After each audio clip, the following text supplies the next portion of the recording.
প্রধান নির্বাচন কমিশনার যে ঘোষণা দিয়েছেন যে সংবিধানের বাইরে বাইরে গিয়ে এই পিআর পদ্ধতিতে নির্বাচন করার কোনো সুযোগ নাই, এই কথা বলেছেন। এবং বর্তমান যে এই অন্তর্বর্তীকালীন সরকারের যে প্রধান উপদেষ্টা ডক্টর মোহাম্মদ ইউনূস তিনিও বলেছেন যে কিছু সময়ের মধ্যে এই নির্বাচন হবে। সেই নির্বাচন দুই একটি দল তাদের মনোভূত হলো না বলে তারা নির্বাচনে যাবেন না। তারা যেটা জনগণ যেটা চায় না, অযৌক্তিক দাবি তুলে নন ইস্যু করে তারা গোলাপানিতে মাঠ শিকার করে, যারা জনবিচ্ছিন্ন, জনগণের কাছে ভোট চাইতে ভয় পায়, তারা যারা নির্বাচনে গেলে তারা জামানত থাকবে না, তারা কাঙ্ক্ষিত আসন পাবে না, একটা আসনও পাবে না, তারাই এই ইস্যুকে নিয়ে তারা মানে নির্বাচনকে দীর্ঘায়িত করছে। যারা নির্বাচনের পরে তারা তো জানে যে বাংলাদেশ জাতীয়তাবাদী দল যে কোনো দল যদি রাষ্ট্রীয় ক্ষমতায় আসে তাহলে হয়তো তাদের রাজনীতি থাকবে না। এটা মনে করে তারা যতদিন পর্যন্ত এই অন্তর্বর্তীকালীন সরকারের দীর্ঘায়িত করে রাখা যায়, এটাই তাদের মনে করে যে এটা তাদের লাভ। তাই তারা বিভিন্নভাবে বিভিন্ন অজুহাতে অযৌক্তিক দাবি নিয়ে, যেটা আপনাদের আমাদের যে সংবিধান সংস্কার কমিটির যে প্রধান ডক্টর মানে বদিউল আলম মজুমদার তিনিও তো বলছে যে পিআর হলো ভয়ঙ্কর।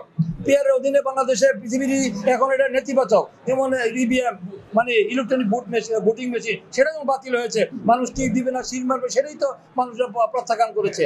তার এটা তো কোনোদিন মানুষ 1% মানুষও এটা জানে না যে জনগণের পছন্দের প্রার্থীকে ভোট দিবে। সেখানে মার্কা দল রয়েছে ঠিক আছে, কিন্তু মার্কা দিয়ে তারপরে তারা এই দল দিয়ে ভোট দিবে, কিন্তু ব্যক্তিকে তারা চিনবে না। যে ব্যক্তি আগামী দিনে জনগণের পাশে দাঁড়াবে, জনগণের কল্যাণে মঙ্গলে দীর্ঘদিন কাজ করছে, তারা আসতে পারবে না, তখন সেখানে আরো স্বৈরাচারী হবে, আরো ফ্যাসিস্ট হবে। আমি মনে করি তখন মনোনয়ন বাণিজ্য তখন হবে আমাদের এমপি বাণিজ্য, আরো বড় অঙ্কের আরো অনিয়ম হবে, বাংলাদেশের ঝুলন্ত পার্লামেন্ট হবে, অনেক সমস্যা তৈরি হবে, জনগণ ভোট দিতে যাবে না। মানুষ একজন ব্যক্তিকে মানুষের প্রতি যে আস্থা বিশ্বাসের প্রতি ভোট দেয় এবং মার্কারে দিবে, কিন্তু শুধু খালি মার্কা এবং দলকে না, ব্যক্তি অনেক বড় ফ্যাক্টর। সেটা কিন্তু পিআর পদ্ধতিতে আমাদের ঝুলন্ত পার্লামেন্ট হতে পারে, ঝুলন্ত সরকার হতে পারে, এটা অনেক মানে সংকট হতে পারে।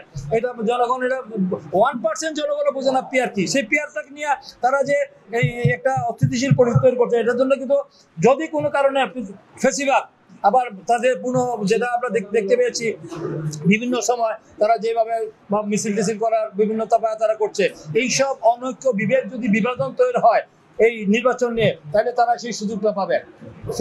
পতিত ফ্যাসিস্ট সরকারের সেই দোসররা দালালরা সেই পেতাত্তারা যদি আবার সুযোগ পায়, সেই সমস্ত দায় দায়িত্ব কিন্তু তাদেরকে নিতে হবে।